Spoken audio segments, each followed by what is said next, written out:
Paris fashion never disappoints. Except for some of you, apparently it does. But for me, I can't get enough of it. I want to see it, smell it, wear it. You name it. I also want to recreate it.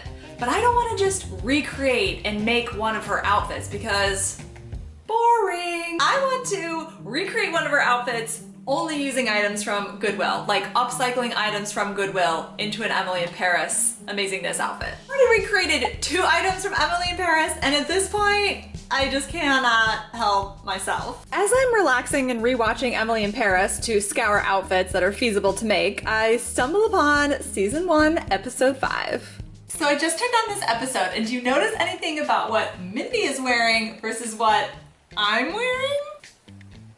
And yes, I upcycled this one too, but now I'm starting to notice Emily's outfit, and I'm like, hers might be what we call in the biz doable.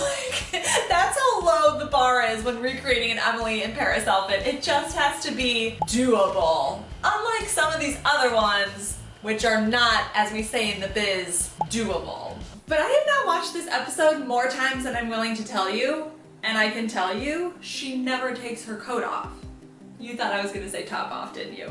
No, she never takes her coat off. The whole episode, she never takes her coat off. She goes to work, an influencer event, even an immersive Van Gogh experience, and she never takes the coat off. Because it bears repeating, she never takes her coat off. So the 2-piece set, I'm assuming, underneath, is just gonna be left to my imagination. All I know is that it's plaid printed, or so it seems. So coming home from Goodwill, I have these 3 shirts that I'm going to upcycle into Emily's outfit. But don't think for a second that I forgot about the shoes. With the outfit, Emily wears these Christian Louboutin little booties, which is almost like a picture of magazine pages collaged on top. We're gonna make those too. Before I get started though, I'm gonna start Emily in Paris from the very beginning. Season 1, episode 1, second one. And let's see how far into Emily in Paris it takes me to make this whole outfit. So like, do you think I can actually make it to season 2? Season 3? Would I even make it through season 1? Let's find out. And roll tape. What are the odds that I can turn plaid shirt numero uno into a skirt? Okay, well, luckily I have this little drawstring thing here. All I have to do is cut it down to the drawstring and then sew this part back. I have a skirt. It's a short one, but I have a skirt. Emily just got lingerie from Antoine, but I have a really short skirt. This is the second plaid shirt I bought to make the top, but I still don't know what I'm gonna turn it into because I never get a full look at the top that Emily's wearing. Okay, we all know she doesn't take the coat off, so I've located the precise moment in the show where we get the best look, and what do we see? It looks like the bottom skirt, let's start that over. Okay, what do we see? It looks like the top has a smaller, thinner lines used in the plaid pattern than the skirt. Check? Maybe. I think these 2 patterns work together. As for the actual design of the shirt, I'm gonna have to use my imagination. And my imagination is telling me it's a simple crop top with spaghetti straps, and luckily I have the pattern just for that. So let's continue, shall we? Starting to transform the shirt, I'm gonna cut the sleeves off and then cut it into a front and back. Well, I definitely thought that the shirt was gonna be long enough that I was gonna be able to put both the back and the front pieces on one side of the shirt. That turns out not to be the case, but I think this works out in my favor because I will just put the back piece with the buttons and I think it'll look super cute.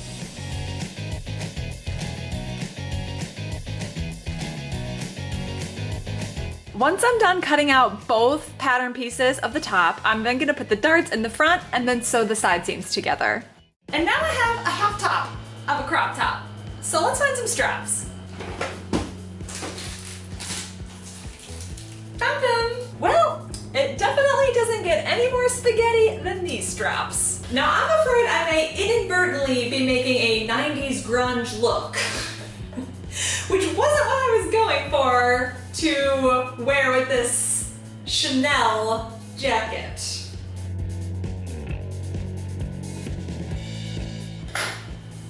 May have also inadvertently jammed up my machine here.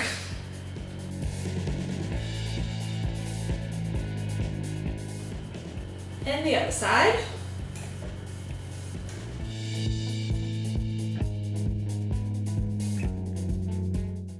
Emily in Paris update. She's just leaving Camille's chateau after pitching Champère for the first time. See how the top of this top is unfinished? There's still raw edges and these straps are still just flopping around. Well, two things need to happen for me to finish this top. One, it needs to be stabilized, and two, the raw edges need to be finished in some way. The raw edges need to be unrawed, if you will. That's a word. And I'm gonna kill two birds with one stone with these facings. Now, besides fashion, Emily and I still have something else very much in common. We both spent a year abroad. My year, well, she spent more than a year, but my year was actually not in Paris or Europe. I spent a year in China. And I got to travel all through Southeast Asia while I was there. Okay, so I'm getting these facings sewed on, and I had a thought that I just need to share, which is, I do definitely own some plaid shirts. However, I try not to wear a ton of plaid. Hold on, corner. Okay, I try not to wear a ton of plaid, or I try to be very mindful of the plaid that I wear because I went to a Catholic school and I definitely had a Catholic school uniform. Skirt, shirts, dress, I don't remember. Jumper, I think it was a jumper. That was plaid, and it was like a blue-green plaid. And I'm definitely having, every time I see plaid or wear plaid, I definitely have some flashbacks to that uniform that I wore in grade school. I'm just putting the finishing touches on this top. So if I have one goal, and I mean one goal with this top, is to not make me feel like I'm wearing a Catholic uniform. We interrupt this programming because we need to take a moment to admire this top. Look at how finished these edges are. I mean, look at how good this facing looks on the inside. Look at how cute these spaghetti straps are. Even look at how cute the buttons are in the back. Really doesn't matter how cute this top is though. If I had worn this in the same plaid as my private school uniform, I still would have gotten suspended. I went thrifting and searched high and low for a Chanel green tweed jacket, and to no one's surprise, I didn't find one. I didn't even find a green jacket. I feel like I'm pretty lucky to even have found this, but it's a little too big and it has no detailing on the front. So let's fix that. First, I'm gonna pin the shirt with how much I wanna take in, try it on a couple times to make sure it fits. Once I sew the side seams, I'm gonna use this excess fabric to make the pockets. My God, what I've been calling pockets this whole time are apparently called flaps. Flaps. Like, bye-bye fake pockets. Hello, 8 beautiful flaps. I've got some silver buttons that I'm gonna sew right on top of you, like this. But I also need these to be sewn on evenly. So, we'll test these right here. We'll test these here. And then these right here. Now, did anyone notice? Did anyone notice that I have pink hair? Be honest. Let's see how this looks real quick. One pocket in. Let's see how it looks. Cute, it looks so cute. Flap, excuse me, flap. One flap in.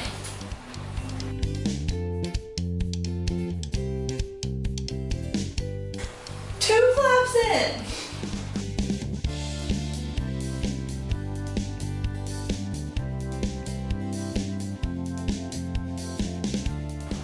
Three flaps in, etc., etc. Matching thread to get those buttons sewed down. What the heck is happening here? Okay, come on. Ouch. Centering buttons is stressful. All right, my camera's gonna die any minute now. My camera died. And I had some other sewing struggles to get through as I was trying to sew on the buttons. But this shirt looks so good. I can't believe that I transformed this shirt into what it is. Please admire this shirt and look at it in all its glory. This shirt looks so good. Like, I even put silver buttons down the middle. We've got each button on the flaps. I couldn't be happier with this. I love it. I'm thrilled. I have an array of magazines that I'm just gonna cut up to find pieces to put on the boots. So let's have some fun. But I'm not gonna forget to get my Emily in Paris going. I'm just gonna sit here and cut up while Emily reels from her night with Gabrielle. Are cherries cool? I feel like cherries are kind of everywhere these days. Pictures of flowers. I mean, who doesn't love flowers? I'm just cutting. And okay, I guess I've come to the point where I need to decide if I want pimento cheese puffers on my shoes. No, thank you. Maybe I want an M-E-R. Yes. Guys, I see the letters of my name and I'm a little excited.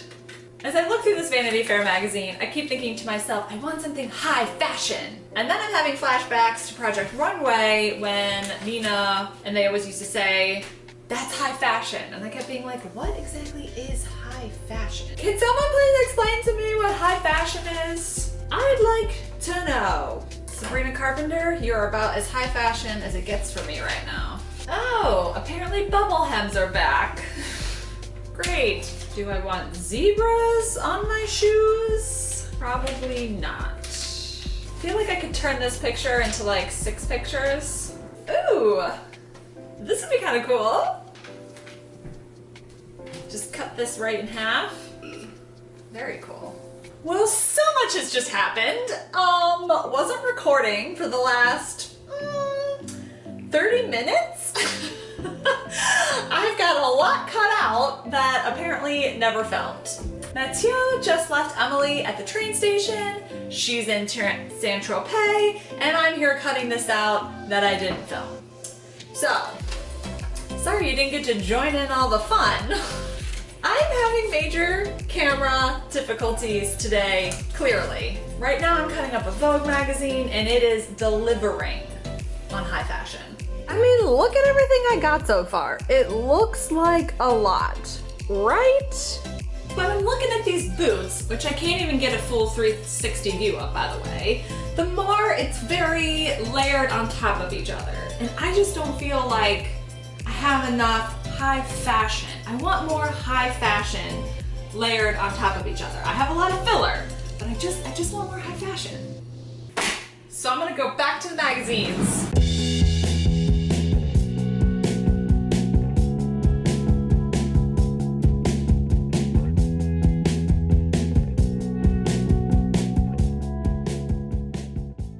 I think I'm just gonna start Mod Podging.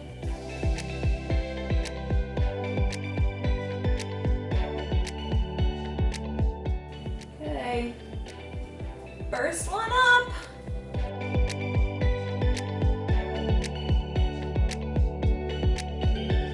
Oh God.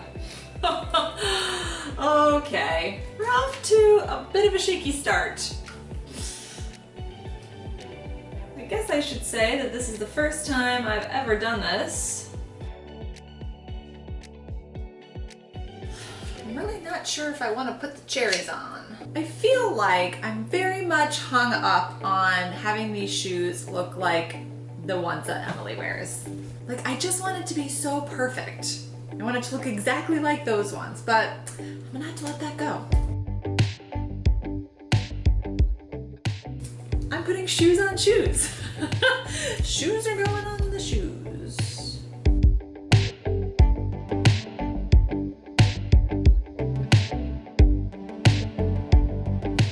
Do we like? No, not like?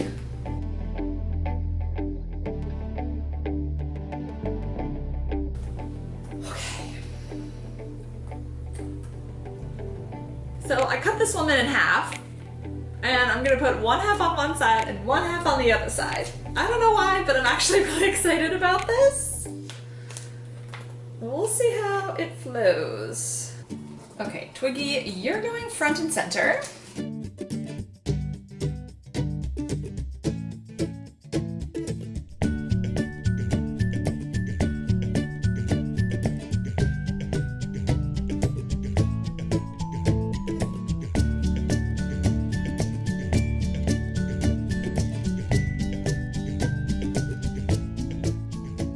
Well, would you look at these absolutely beautiful, beautiful shoes?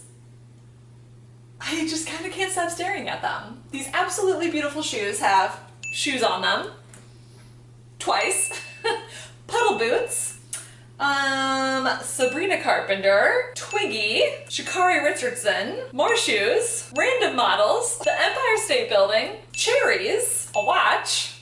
I love them.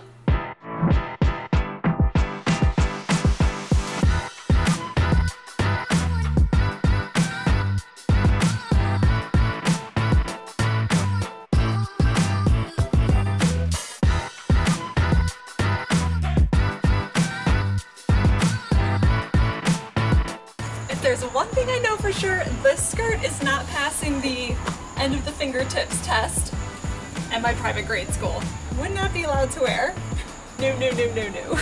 By the way, I almost forgot about my start Emily in Paris from the beginning of the project to see where I landed, and I'm done with the project, and I landed on season 2, episode 5.